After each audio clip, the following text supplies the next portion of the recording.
Good morning, I'm Gretchen Ho. We're coming to you this Thursday on the 30th day of October, bringing you Morning Matters because your mornings matter. Let's get to the stories that matter today. The Independent Commission for Infrastructure, or ICI, has recommended the filing of plunder and corruption charges against several lawmakers and officials over alleged anomalies in flood control projects. Among those tagged in the Commission's report are Senators Joel Villanueva and Jinggoy Estrada. The Anti-POGO Act of 2025 has been signed by President Marcos, officially banning all offshore gaming operations. Now, under the new law, all POGO work permits and visas are canceled, though operators must still settle their unpaid taxes and fees. And in preparation for the Undas rush, the Metro Pacific Tollways Corporation, or MPTC, has brought back its Biyaheng Arangkada program, providing motorist assistance from October 29 to November 3. Welcome to our program, Morning Matters, where we talk about the issues you need to know for the rest of your day. Now, first in the agenda. The Independent Commission for Infrastructure, or ICI, has recommended the filing of plunder and corruption charges against several lawmakers and officials. The Ombudsman is now set to conduct a preliminary investigation following the Commission's findings. More in this report. Senators Joel Villanueva and Jinggoy Estrada, former Congressmen Zaldico and Mitch Cahayon Uy, former DPWH Undersecretary Roberto Bernardo and COA Commissioner Mario Lipana are among those tagged by the Independent Commission for Infrastructure, or ICI, in the alleged anomalous flood control projects. These officials are among those recommended to face multiple charges before the Ombudsman. The ICI recommended filing cases of plunder, direct and indirect bribery, and corruption of public officials against the mentioned individuals.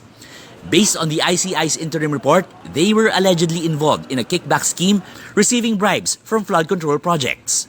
According to testimonies from witnesses, former DPWH engineers Henry Alcantara, Bryce Hernandez, and JP Mendoza, the kickback system allegedly starts with certain senators or congressmen acting as proponents of these infrastructure projects. Lawmakers would reportedly tell DPWH engineers that they have available funds for projects, after which Alcantara would instruct Hernandez to prepare a list of proposed projects based on the budget allotments. That list, witnesses said, was then handed to Carlo Rivera, who would forward it to the DPWH regional office or directly to the project proponents. These projects would then be included in the National Expenditure Program and inserted by the lawmakers into the General Appropriations Bill, or BICAM.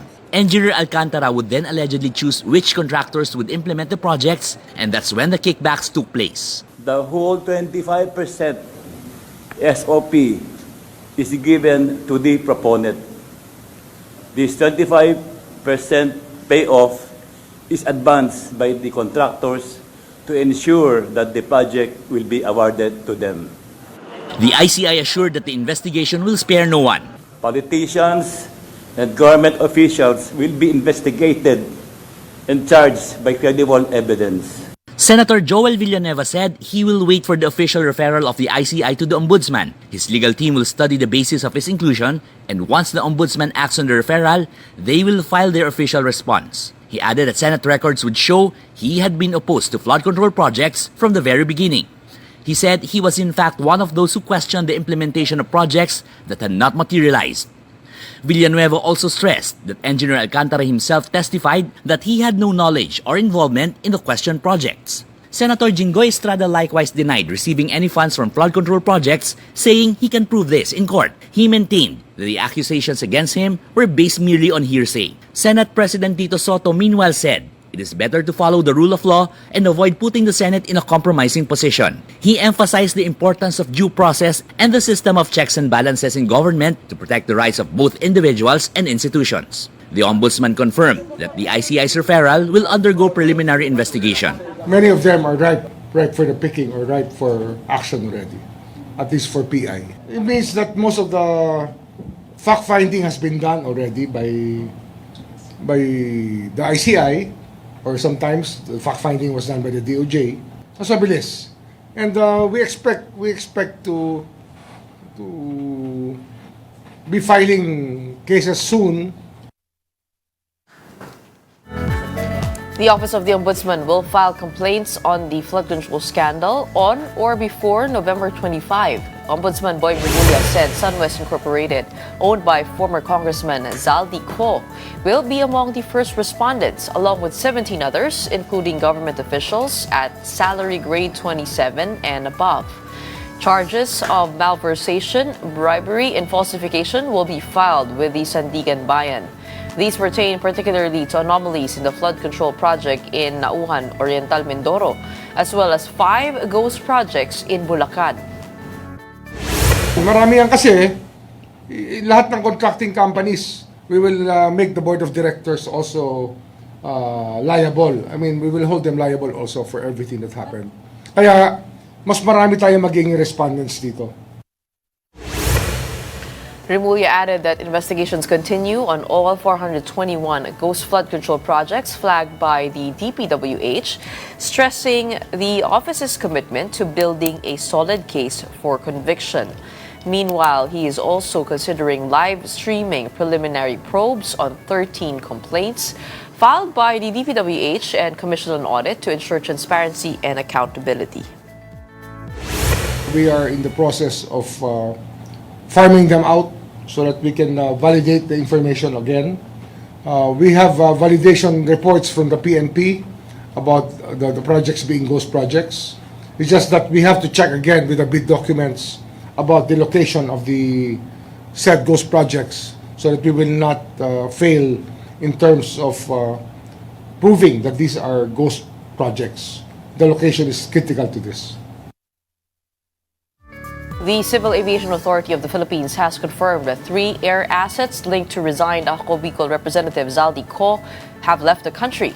CAAP Director General Raul Del Rosario said CO's Gulfstream 350 left on August 16, followed by 1 helicopter on August 20 and another in September 11. The Gulfstream flew to Singapore while the 2 helicopters were taken to Kota Kinabalu, Malaysia. CAAP is still verifying who was on board the aircraft when they left the country. As far as our record is concerned, we are monitoring itong mga movement ng mga aeroplanong ito, pero hindi po kami sure kung meron ng freeze order ang AMLA. Wala pa po kaming natatanggap dito sa CAAP. Former Congressman Mike Defensor claimed that Orly Gutesa is currently under the protection of the Philippine Marines. Here's the report. In an interview with One News' Historicon on Wednesday, October 29, former Quezon City Congressman Mike Defensor said the Philippine Marine Corps has custody of Orly Gutesa, a surprise witness in the flood control scandal. In an explosive testimony back in September at the Senate Blue Ribbon Committee, Gutesa claimed to have served as security consultant to resigned Ako Bicol Party List Representative Zaldi Co. The Marine officer said he delivered suitcases containing cash to the residences of Co and later Representative Martin Romualdez. He recalled the delivery basura, kickbacks from infrastructure projects, particularly flood control contracts. Co was a former chairman of the powerful Appropriations Committee when Romualdez was still House Speaker. Ngayon po, si Sergeant Gutesa, and I'm saying this publicly, alam po to ng, I guess maraming may alam nito doon sa mga, sa Blue Ribbon Committee, ay nasa ilalim po ng Philippine Marines. Nandun po sa kanila. Wala pong nakakapag-usap sa kanya, hindi po siya pwedeng lapitan, but anytime, if there will be an official summons, ipadala po nila sa Marine Commandant, pinapangalagaan po ng mga kababayang nating sundalo, ng mga marino, si Sergeant Gutesa nasa kanila po. Defensor, who also served in various positions in former President Gloria Macapagal Arroyo's administration, including as Chief of Staff and Secretary of the Environment Department, said Gutesa is not in hiding. He is staying in a Marines compound for safety after the military itself confirmed several days ago that unidentified people have been seen monitoring Gutesa. Defensor also clarified that he did not previously know Gutesa and that the witness was only coerced through him by another Marine officer. After that, Defensor turned over Gutesa to Senator Rodante Marcoleta, who requested for the notarization of the witness's affidavit. That affidavit is now the subject of an order from the Manila Regional Trial Court Branch 18. The court has recommended the filing of falsification charges against Guteza for forged signature of lawyer Pechi Rose Espera on his sworn affidavit. The matter has been referred to the Justice Department for further investigation. Recall that Guteza earlier refused to be put under the Witness Protection Program or even under the custody of Senate following his testimony. I'm just concerned about the safety and security of this new witness at si Master Sergeant Orly Gutesa. Matanong ko lang si Orly, may baril ka ba? Yes, Your Honor. May service firearms po ako. Meron ka? Yes, Your Honor. May permit to carry yan? Yes, Your Honor. Very good. So you can defend yourself pag merong interesado sa buhay mo? Yes, Your Honor. At hindi ko na kailangan yung witness protection, Your Honor. Kaya ko sarili ko. Oh, yan ang Marines. Yan ang Marines. At may mga tropa naman ako na kayang dumipisa sa akin, Your Honor. Kapatid Arles de los Santos, we are One News. All 24 senators have released their Statement of Assets, Liabilities, and Net Worth, or SALN. Senators Amy Marcos, Bato de la Rosa, and Minority Leader Alan Peter Cayetano completed the list with their SALNs on Wednesday. Senator Marcos's net worth comes at 165 million pesos. Senator Alan Peter Cayetano, meanwhile, has 101 million, while Senator Bato de la Rosa's amount amounts to just under 33 million pesos. Late Tuesday, fellow minority senators Bongo and Rodante Marcoleta released their SALNs.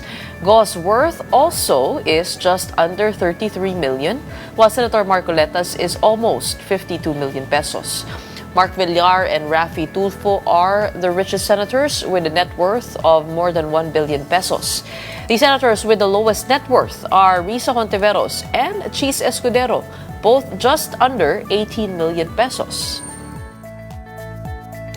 And coming right up, all POGO-related work permits and visas are now revoked under the Anti-POGO Act of 2025, which was signed into law by President Bongbong Marcos. Let's discuss this with Senator Sherwin Gatchalian when we return after a quick break. Keep it here.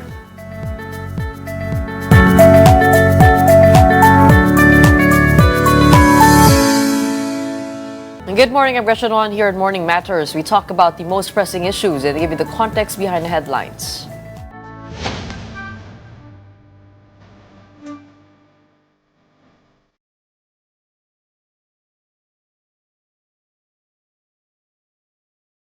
President Bongbong Marcos has signed the Anti-POGO Act of 2025, officially banning all offshore gaming operations in the country. Under Republic Act 12312, all POGO-related work permits and visas are revoked, while operators remain liable for unpaid taxes and fees. The law also makes POGO activities unlawful under the Anti-Money Laundering Act and creates an oversight committee to enforce the ban. The Labor Department will assist workers displaced by the shutdown, which Marcos says aims to protect national security and restore public trust.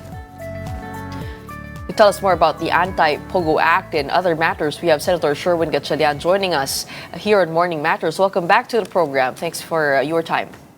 Good morning, Gretchen. Good morning to our televiewers. Okay, una-una ho, itong Anti-POGO Act, we do know that there's already a ban in place. So what kind of clarity do we get from this turning into law?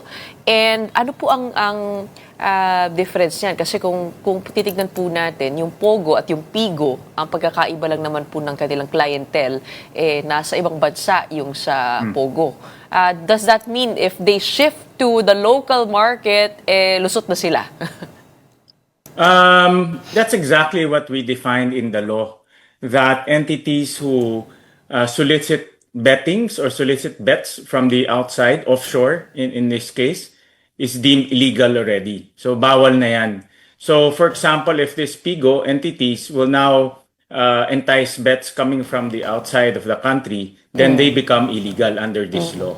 At the same time, we expanded the coverage of this law because there was a vagueness in terms of who is covered. Like for example, some of the ecozones are saying that they are not covered by the executive order because they're created by a separate law. So in this law, we impliedly amended those special laws So even eco zones and free-port zones are now covered by this law. Bawal na sa mga eco zones at free-port zones. At the same time, we expanded also the coverage in terms of who can, those people who are dealing with POGOs. So for example, if you are selling items to POGOs, if you are renting condominiums, renting cars, you are now part of the POGO supplier or POGO entity. You can be held liable for dealing with POGOs. So you can't turn a blind eye if for You are one now you own complicit. okay. And what are the fines for that? Well, it ranges from imprisonment up to 12 years and also fines up to millions of pesos. Okay. But ano po yung hindi po ba mas delikado itong if they turn to the local market? Kasi kung if they continue on the same behavior that leads to criminal activity, then pag pinalitan nyo lang po yung market nila, pareho lang din yung masamang epekto niyan. Paano kaya masasala yun? Yung PIMPIGO is what we are seeing right now, yung mga online gaming or online gambling. That's basically PIGO. Yung mga nakikita natin on YouTube, the ones advertising on different platforms, these are called PIGOs because they solicit bets coming from inside or within the country. So for now, that is allowed. I say it for now because there are moves to ban even PIGOs. There are also moves to heavily regulate PIGOs. But definitely PIGOs are also activities that we need to make sure that it's not creating social menace to our society. Yes, it creates revenue for government, but the social impact, especially to our children, should be taken seriously. But how do we protect our own citizens from the possible immigration of POGO to PIGO? PAGCOR is tasked to regulate that, and PAGCOR is tasked to look at the technicality. So for example, these PIGOs, right now, yung mga online gambling, they solicit bets from the domestic market. If they all of a sudden open their, because lahat to internet no? So all of these are done in the cloud. So for example, if they are caught soliciting bets from the outside, they will be shut down and they can be sued by government because right now, POGOs are illegal. The act of soliciting bets from the outside and the act of doing business with this type of entities are now deemed illegal. In the same way, e-wallets have already been uncoupled from online gambling sites. But is there a need for legislation, and is there legislation being pushed in the Senate on Yes. PIGOs and online gambling? Yeah. Actually, I filed a bill to heavily regulate PIGOs or online games.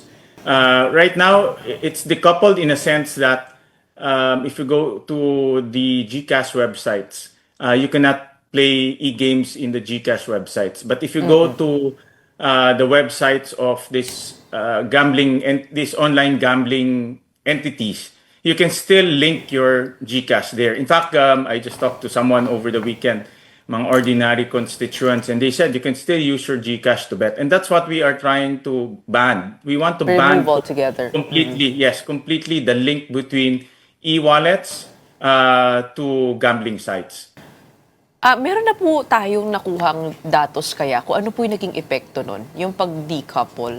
Has it significantly decreased yung usage? From what I heard from PAGCOR, it has significantly decreased. They said about half, but I don't have the hard data to say it with certainty. These are just conversations with PAGCOR. Okay, let's move on over to another topic. Over the past days, we've heard from civil service organizations in your hearing on what they're seeing in the budget For one, when it comes to the Sumbong sa Pangulo website, ang sabi po nila ay 500 billion pesos worth of flood control projects lamang yung nandoon, when the total is 1.2 trillion. And there's about half that remains unaccounted for. Would you have any idea why that's the case? Well, the bulk of the flood control items, I'm not saying they're implemented, but the items are in the 2025 budget. A lot of them. And the Sumbong sa Pangulo website did not upload it yet because 2025 is still ongoing. So, yes, because the 2025 items were not uploaded. And at the same time, I believe that the Sumbong sa Pangulo website only covers 2022 to 2024. So beyond that, it's not covered. I believe that the Sumbong sa Pangulo website is being updated as we go along, especially for 2025. Okay, because they mentioned the time frame of 2018 to 2025. So I think No, 2025 is not included yet. In fact, we personally checked the website. So Okay. and for legitimate reasons because it's still ongoing. So 2025 we're still at the Correct. fourth quarter of 2025. Akin nga pong naalala na sabi nga po ng Pangulo, imbestigahan po nila yung 2022 onwards.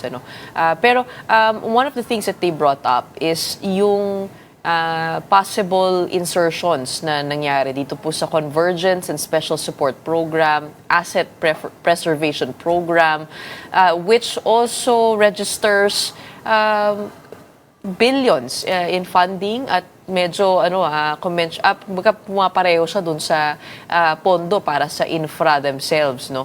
Have you looked into these? Yes, we did. We actually looked at these are the amendments by the House of Representatives. It's reflected in the General Appropriations Bill, which is uploaded already in the website of the House. So we're analyzing the items there. What's important is items that are in the budget, or in this case, the 2026 budget, should be very specific as to where, how long, and technical descriptions should be included in the budget so that people will know exactly where and how long is the project. Right now, it's a generic name. And we cannot allow generic names anymore because that's prone to corruption. Babaguhin na ho. Oo. Okay. And sabi rin po nila na one of the things that causes corruption is pag wala siya sa plano. At maraming wala sa plano. Katulad na lamang po ng farm-to-market roads that you have been bringing up. What are we seeing when it comes to this side of the budget?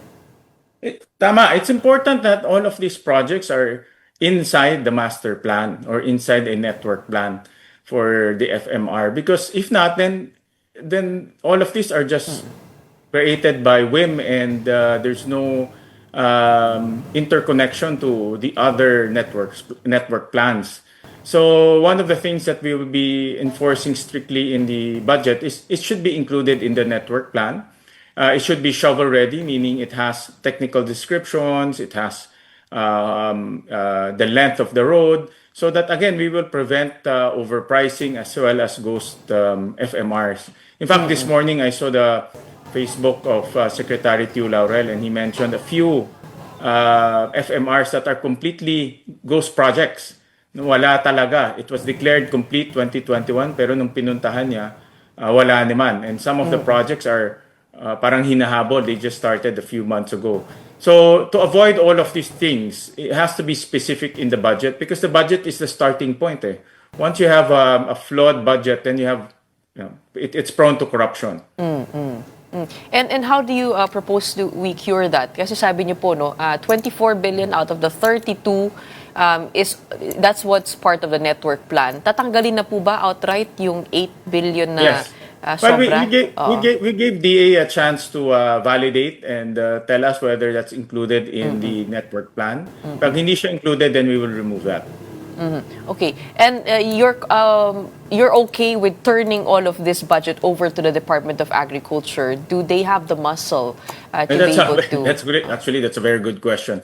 That's another issue, no? Absorptive capacity. Even though we add more budget, if they don't have the manpower, and I saw the interview of Secretary Tiu Laurel that over the years they have reduced the manpower when it comes to farm to market roads. Then adding more budget will not cure the problem. It will just probably aggravate it to a certain extent because they cannot implement the project. Then there's no project to speak of. So it has to be timed and coordinated properly with the DA. Oo. Pero kung paano po yun po yung what we have to figure out still. Yes, we have to coordinate with the executive. One of the things that I will do in the next few days is to coordinate very closely with the DA because at the end of the day, they will be implementing it. And we don't want a waste of funds. We can always add more budget to their programs and projects, but if they cannot implement it, sayang lang. No? Okay. We are headed off to another session by November 10. And sabi po ni Senator Ping Lacson, no, if he is elected chairman, then he will accept the post. Pero that means he has to have the numbers. Ano po ang inyong palagay? Siya po kaya ay ma-re-elect bilang Blue Ribbon Committee chairman? So in my opinion, personal ko ito, no, because Senator Lacson was the one who brought out all of these anomalies after the president made that revelation in the SONA. But Senator Lacson put in more details like the names, the location, even the modus operandi, even the documents. So in other words, he knows this issue inside and out. And it's just practical for him to take that lead so that we can achieve justice as fast as we can. Because if somebody will start from scratch, it will be very difficult. Mangangapa ka, but since Senator Lacson has already probably a mile away lead compared to all of us, it's more practical for him to take the lead of the Blue Ribbon. Do you think he has the numbers though? Yes, the majority is behind him. Okay. Alam po namin na you need to go, but thank you so much for joining us today for this quick chat.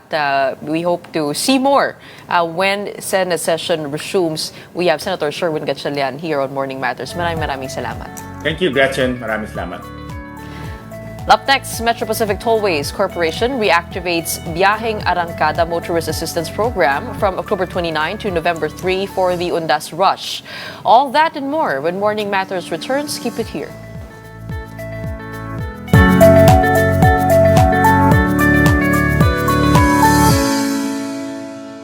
Welcome back. You're still watching Morning Matters here in One News.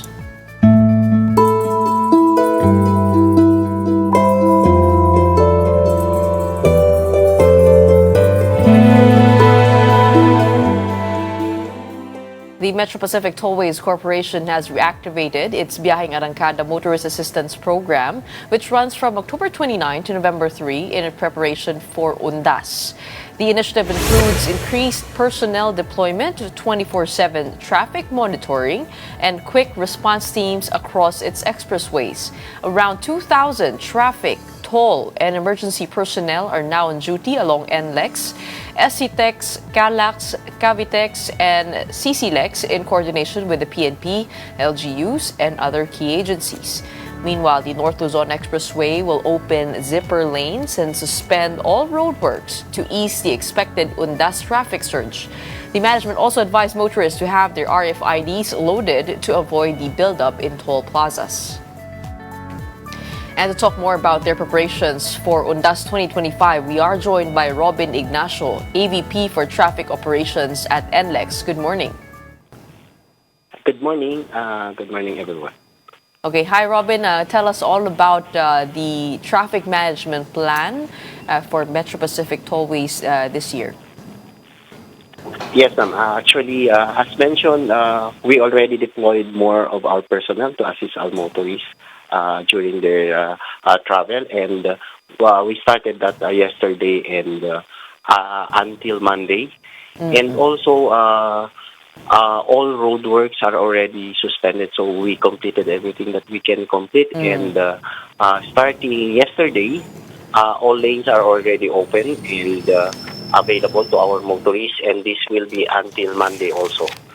For the motorists that who are encountering vehicle problems, we also increased our deployment of tow trucks, and starting today, around 6 a.m., we are going to implement free towing for Class 1 vehicles to the nearest exit, and that will last until 6 a.m. of Monday also, just to help us clear incidents faster so that they won't be interfering with the flow of traffic. And Kamusta as naman ho mentioned yung also, ano? Go ahead, go ahead. yes, ma'am. As mentioned also, we are ready to implement counterflows whenever the other direction also allows us. Okay. Kamusta naman ho yung volume ng mga sasakyan ngayon? Thursday, October 30? Yes, as of now po, ma'am, wala pa naman po tayo na monitor na pagdagsa ng mga motorista. Bagamat yesterday, we already monitored from noon time po, no? Dumami na po yung ating mga kababayang panote, lalo na hanggang past 9 p.m. po. So, it's good also na medyo nauna na po yung mga iba nating kababayan magbakasyon, because we are expecting that this afternoon po hanggang evening, and also tomorrow early morning po siguro until afternoon. We will be we are expecting yung influx po ng ating motorists, especially for those going to the provinces. Okay, so it's today and tomorrow. Yun lang po yung mabigat. Pagdating po ng Saturday, medyo maluwag na po yan. Yes. Medyo maluwag na, but maybe there will be also some of our motorists coming back to Metro Manila. But we are expecting na yung volume ulit, yung peak will be Sunday afternoon to evening, and also early Monday morning pa po. Okay. Kadalasan ho, ano ho ba yung mga binabantayan po natin pag ganitong season? Kasi kayo po ay doon nga po sa biyaheng arangkada program po ninyo ay magde-deploy ng mas maraming personnel na naka-duty. So, what are the usual challenges during this season? Yeah, usually po, we have 3 entries po kasi coming from, to and from Metro Manila, no? The biggest of which is itong Balintawak pa rin po. So, dito po sa Mindanao at saka Karuhatan, medyo mas maliliit pong entries coming from Metro Manila. So, mas mabilis pong mag-congest. But even then, kahit yung Balintawak, kung marami po yung ating cash-paying motorists, talagang humahaba po yung pila natin dito sa mga kaso. As much as possible, we are increasing po yung number of lanes for cash transactions, for as long as hindi naman po na-affectuhan yung ating RFID lanes. Kasi convert lang po yan from RFID lane to cash lane. And also, nagdadagdag din po kami ng mga additional collection points yung ating mga tellers po. Pero pagka ganyang dagsaan for the 3 entries, and then those 3 flows magme-merge po dito sa may Harbor Link Interchange. So, doon po nag-uumpisa yung slow-moving traffic po natin. And that's where we also implement po yung ating counterflow for as long as yung other direction po naman ay maluwag or mas magaan po yung gagawin traffic. Pag nabanggit niyo po yung sa norte, no? Pero yung sa south naman, ano po yung mga Yes. medyo For the traffic? southbound direction, usually nagkakaroon tayo ng volume coming in from the north through yung first toll plaza natin. That's Tarlac Toll Plaza in Esitex. Pero mabilis din naman yung flow doon, because all we need to do there is just bring up the boom, iaangat na lang po yung mga boom, so pass through na lang po sila. And yung areas na po na nagkakaroon po tayo ng mga congestion is Palagtas area, that's before Bocaue. So usually we are also implementing counterflow so that motorists can reach faster yung ating Bocaue Toll Plaza. And right after Bocaue Toll Plaza, meron din po tayong naka-ready na implement na counterflow from that area up to Balintawak na po. And speaking of RFIDs, alam po natin na nagkaisa na po itong easy trip at auto sweep. So ano po ang changes pagdating doon? Kung wari ako po ay hindi pa nagtatanggal ng isang RFID at I still have both, pareho pa rin po ba yung pag-scan nun? Yung auto sweep ay doon po sa kung saan po siya appropriate, and same with the easy trip? Yes, tama po ma'am. Actually, the old two RFID stickers with respecting accounts, pwede pa rin naman pong gamitin yung easy trip for MPTC expressways, NLEX, SCTEX, Cavitex, Calax, and also yung sa auto-ship naman po, pwede pa rin pong gamitin kung wala pa po silang time to have to register one of their stickers po for the one RFID available for all expressways in Luzon. Yun po, tuloy-tuloy naman po na may mga nagre-register because they can just visit po yung website ng EasyTrip, and then they will just follow yung step-by-step guide doon. As you mentioned, they need to decide and choose kung alin po yung i-retain nila. And whichever is yung hindi nila i-maintain, I think the remaining balance po doon will be transferred to the one they're going to retain in about 3 days po. I think in about 3 days po. So, mako-consolidate So, wag muna po yung, siguro gagawin ngayon, no? Lalo na, syempre, paalis na po yung ating mga kababayan. It would be better to do that after. Pero kailangan po ba talagang tumalaw sa station ng Easy Trip or Auto Sweep to get this done? Hindi po ba pwedeng sa aming mga tahanan na lang? Yes, ma'am. Not necessarily po. Kasi pwedeng mag-register online, as I've mentioned. All you need to do is visit po yung website ng EasyTrip. Nandun na po yung step-by-step guide para makapag-register po sila. But for those who are experiencing po ng kanilang RFID, yung readership, or they have concerns sa registering online, pwede din pong dumalaw dun sa ating site stations po. So, ibig sabihin, kailangan po mag-register ulit for another RFID that will serve as the single RFID sticker. Hindi po, parang paano po ito? Hindi po siya as is? Kumbaga parang pag tinanggal ko yung isa, magsaserve na yung RFID na iniwan ko? Yes, pwede po, ganun po yung especially kung online ka po mag-register. Doon sa step, I think nire-request yung mga details sa mga vehicles and then you have to choose between the two accounts, and once you choose yung halimbawa EasyTrip, yung sa kabila po ma-deactivate na po, and the load nung deactivated sticker or account will be transferred po doon sa i-retain ko ninyo. Okay, so you have to go through this process. Hindi po siya kasing simple ng tatanggalin nyo lang po yung isang sticker. Yes, you have to register po online para po malaman niya. For proper monitoring. Nandun din po sa, I think nandun din po sa step yung once na you are registered, then you can remove the yung hindi mo i-maintain na sticker. You can do it on your own? Yes po. And then another question po, sir. That's after the registration po. Okay, another question, sir. If we don't go through this step, then none of that integration happens. Ibig sabihin ko nga rin, nawalan po ng load sa isa.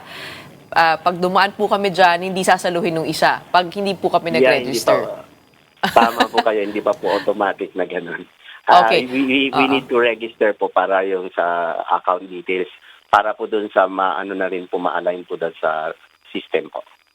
Do you still have cash lanes as of now to be able to ease the congestion and para mapabilis po yung mga pila po natin? Meron pa rin po bang matadaanan yung kumbaga cash lamang? Yes, ma'am. Meron pa rin naman po tayo sa lahat ng toll plazas. But yun nga po, instead na ma-ease yung congestion po natin, actually yung cash lanes po yung nagkakaroon ng mahabang pila eh. That's why we still recommend na sana po yung wala pa pong sticker ay magpakabit na po. Especially that now available na po yung one sticker for all expressways in Luzon.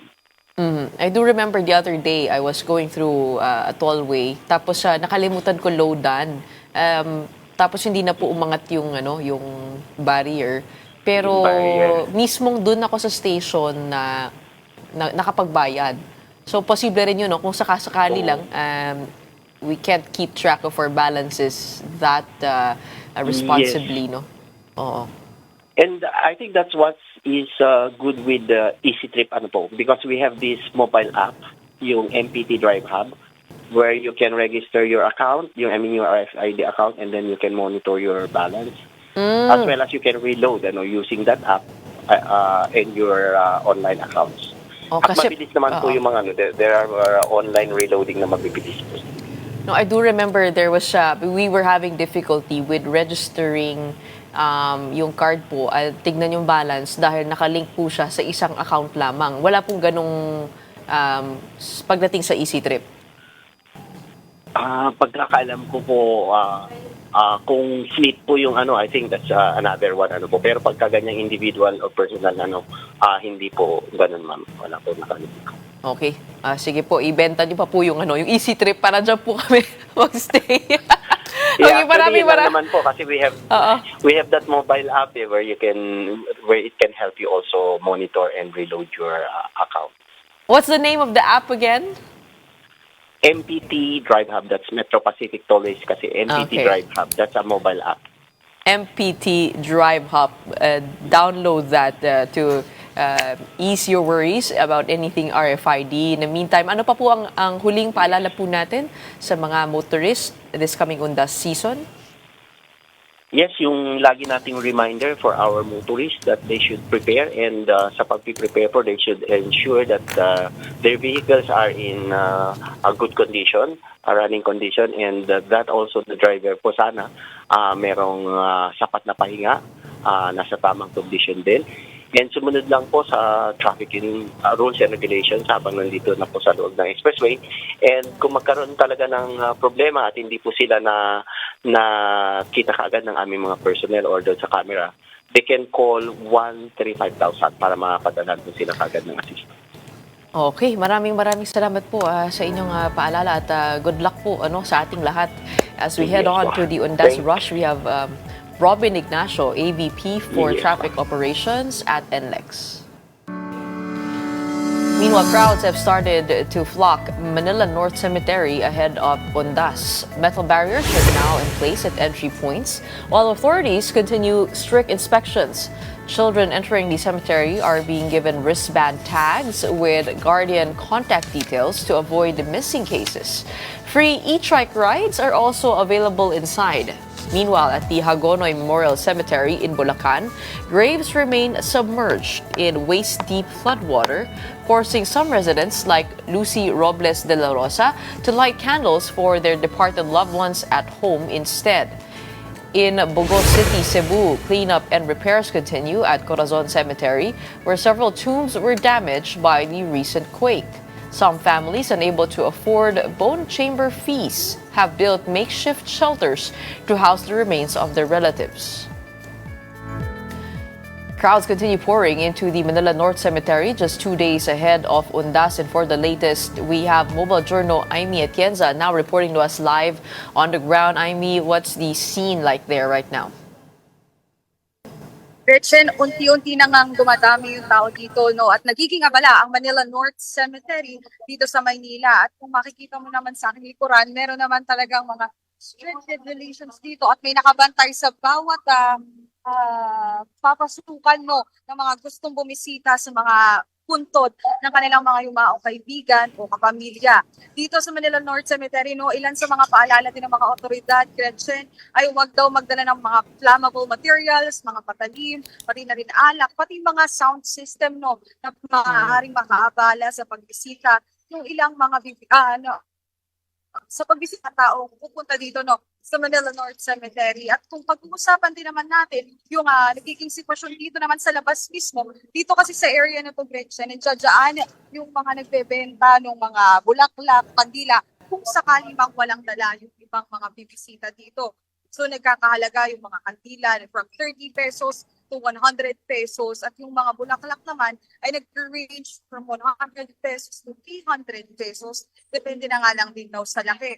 Nakita rin natin dito no ilan dun sa mga naibenta yung nauuso ngayon no, Gretchen, yung artificial flowers na pwede naman ding i-offer sa punto dito nga sa Manila North Cemetery. So far, kung traffic situation naman ang ating pag-uusapan, dito ay wala pa naman masyadong traffic. Ito yung implementing area, no? At wala pa naman masyadong traffic. Nandiyan din yung ating mga authorities para patuloy ng mag-inspect, pati na rin magbantay. At yan muna sa ngayon ang Gretchen. Oo, maganda. Parang wala pang masyadong tao, no? Hindi pa masikip pang traffic dyan, pati na rin volume ng mga ating mga kababayan. Anong inaasahan daw ng security dyan na oras ng pagdagsa ng mga tao, araw? Yes, Gretchen. Inaasahan nga na by today kasi dadami na rin talaga yung tao dito sa Manila North Cemetery. So around afternoon ay mas maghahanda sila dahil nga tuloy-tuloy na daw yan hanggang November 2. So today, November 1 and November 2 talagang ine-expect na magsa-spike yung dating ng tao dito no, sa Manila North Cemetery. Tuloy-tuloy naman ang operations nila dahil bukas naman ito from 5 a.m. to 9 p.m. Mas mahaba yung time frame ngayong taon compared last year na hanggang 7 p.m. lang bukas yung Manila North Cemetery. So tuloy-tuloy magiging operasyon nila dito at serbisyo. Patulad na nga lang nabanggit kanina no, na i-tricycle para nga sa libreng sakay dahil hindi na rin pwedeng pumasok dito yung mga sasakyan at dahil nga ini-expect na dadami pa yung dating na, yung tao dito sa Manila North Cemetery. Oo, sabi mo ngayong araw hanggang November 2, no? Pero mukhang ngayon now is the time to go this morning. So kung gusto ng mga tao. Actually, Gretchen, nire-recommend din no, ng ilang mga authorities dito na mas magandang araw. Na ngayong araw na pumunta, lalo na kasi hindi pa masyadong traffic and wala pa masyadong tao doon mismo sa loob. And kung nakita din natin kanina upon our observation doon sa mismong loob, meron na rin kasi ng mga services like hinahanap nila yung puntod, hindi pa mahaba yung pila. So yun yung recommendation nila pero ina-expect nga rin, tulad na sabi ko kanina, na by afternoon ay dadami na rin talaga yung tao dito sa Manila. Sa ating mga kababayan na naghahanap ng parking, saan ba sila pwedeng pumunta? Well, malayo-layo, Gretchen, kasi itong street na to from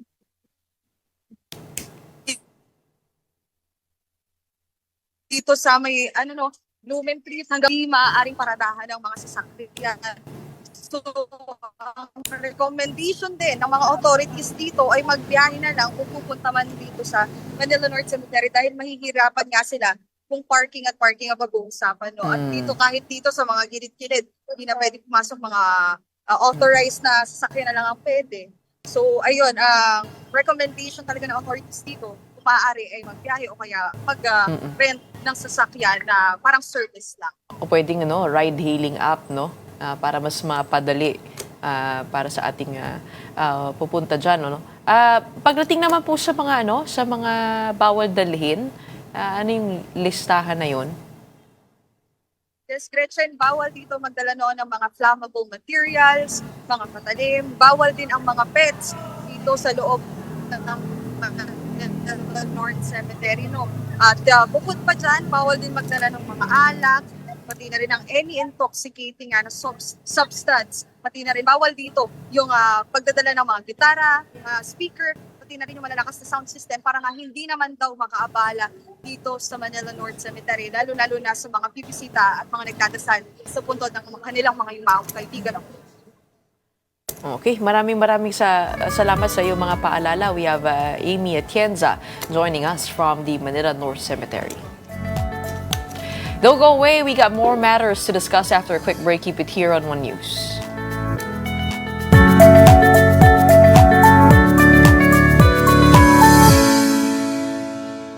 Welcome back. You're watching Morning Matters here in One News. The Supreme Court has upheld a separate trial for Senator Jinggoy Estrada on 11 counts of graft and corruption. This despite his earlier acquittal for plunder in connection with the multi-billion peso PDAF scam.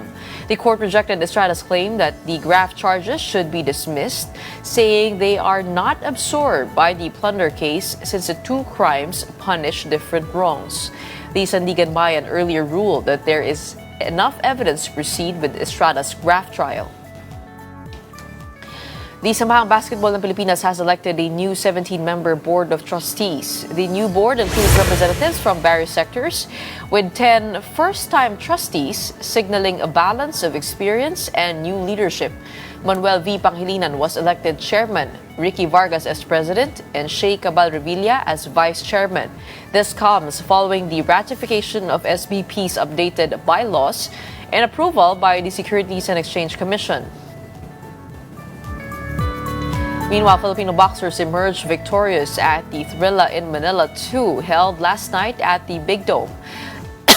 Eman Bacosa, son of boxing legend Manny Pacquiao, dominated Nico Salado in 6 rounds to secure a unanimous decision win. Ronerick Balesteros scored a technical knockout over Speedy Boy Acope to clinch the youth lightweight championship. Former 2-division world champion Marlon Tapales also stopped Venezuela's Fernando Toro in the 6th round, while Arvin Magramo edged Berlan Robles via split decision. In other bouts, Olympic bronze medalist Yumir Marshall became the new WBC international middleweight champion after surviving 2 knockdowns to defeat Venezuelan Eddie Colmenares via majority decision. Melvin Jerusalem, meanwhile, successfully defended his WBC world minimum weight title with a unanimous decision over South African Siyakolwa Kuse. The highly anticipated clash between Muhammad Ali's grandson, Nico Ali, and Thai fighter Kitisa Clinton ended in a draw. President Bongbong Marcos and First Lady Liza Araneta Marcos were among those in attendance at the event. And that wraps up today's episode of Morning Matters. We hope we've given you the right start to your morning. Let's go ahead and make the day matter. My name is Gretchen Ho. Kapatid, we are One News, all sides, all the time.